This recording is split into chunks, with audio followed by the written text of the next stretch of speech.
Des Moines attorney, businesswoman, and thoroughbred owner Maggie Moss joins the Prairie Meadows Hall of Fame, having won more than 500 races here and leading the owner board 8 of the last 10 years. Nationally, Maggie has won more than 1,300 races.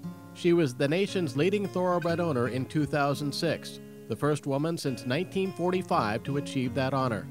This year, Maggie was the #1 owner at Churchill Downs. She worked hard at it. In any kind of competition, everybody wants to be #1, but the thing about it is Maggie's done it. Maggie's day starts with horses and ends with horses, sometimes, she says, as late as 1 o'clock in the morning. Maggie's done this the hard way. She's done it with anybody who's ever been in her kitchen and has seen all the televisions around where she's monitoring the races at all the tracks. And it's tough the way she goes at this business. And she's kind of a one-person band, if you will. It's truly amazing what she's accomplished. Maggie is a good friend of mine.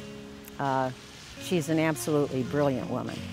She came into this racing game 10 years after I did, and she succeeded all over it. Maggie has been a horsewoman all her life. It was instant addiction. There was no other world but the horses from day one. Maggie says her father, Philip Moss, instilled at an early age her love for horses. My dad was a great lover of horses. His name was Philip, and means lover of horses, and he always loved them, and I started riding when I was 9 years old. She competed in the first U.S. Grand Prix Jumping Championship. She was a 3-time national equestrian champion at Madison Square Garden, and she has been an equestrian analyst on ESPN. When I'm around the horses, the peacefulness, the tranquility that I feel and the safety that I feel is unlike when I'm around people. It's where I can go when I'm sad. It's where I can go where I'm happy.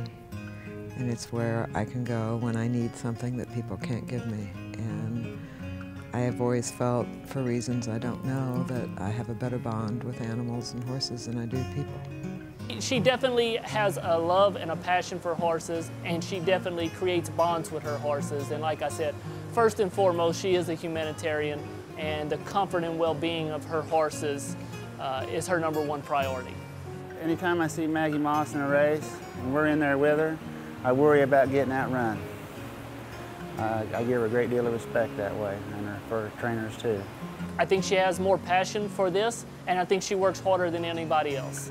And I think you put those two factors together, and you combine that with working smart as well, and learning from experience and learning from mistakes and not repeating the same mistakes, and you get a very successful program. And I think she does it better than anybody else. Maggie is a successful horse owner. She claims a lot of horses. She knows where to place them. She works well with her trainers. You have to have a good rapport with the trainers, with the jockeys. It's a lot of work, and she does a good job. She fought her first horse in 1998 APAC. Set the track record, still stands here at Prairie Meadows, but since then, I mean, it's not that long of a span, and she's done things that no other Iowan has really accomplished in horse racing in Iowa. She's led the nation in victories. She's been a finalist for the leading owner in America through the Eclipse Awards. She's set about just about every record there is for owners at Prairie Meadows. If you look at how far she's gone in such a short time, it's pretty remarkable. There just aren't that many people that make that kind of a rise in a decade.